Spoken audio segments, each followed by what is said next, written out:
Kamano nyaboma kuom lipot majaber makamano kawadhi nyime en ni anyuola moro mawuok e kaunti ma Bungoma ywago ratiro ma nyathigi man gi ng'ol bang' sikund secondary ma Siaka ne rem chwalo nyinge kaka achiel kuom jopuonjre madhi timo penj ma klas 12 e skundno. Kowuoyo e skund secondary ma Saika, Abraham Baraza ma en wuod nyathino wacho ni nofwenyo e sama nyithindo ne timo ikruok ni nyare nokondiki kaka achiel kuom jopuonjre mane dhi timo penj maduong' ka obedo ni gionge gowi moro amora e skundno. Baraza owacho ni skundno notamore ndiko nyathino nikech gin kod luoro ni odhi duoko min mar skul chien.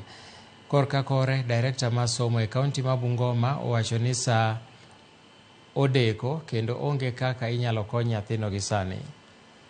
Wakati shule zimefungwa kwa likizo, wale ambao wanaenda kufanya mtihani watahiniwa wa kidato cha 4.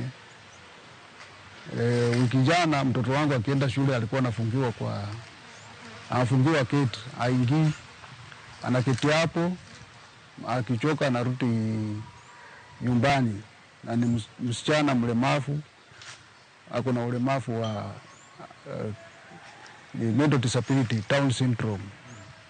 So wakati nilifika saa 1:30 mimi nikatoka kwa nyumba kwa sababu shule sika mbali, ni karibu, nikatembea na mtoto tukaenda shule.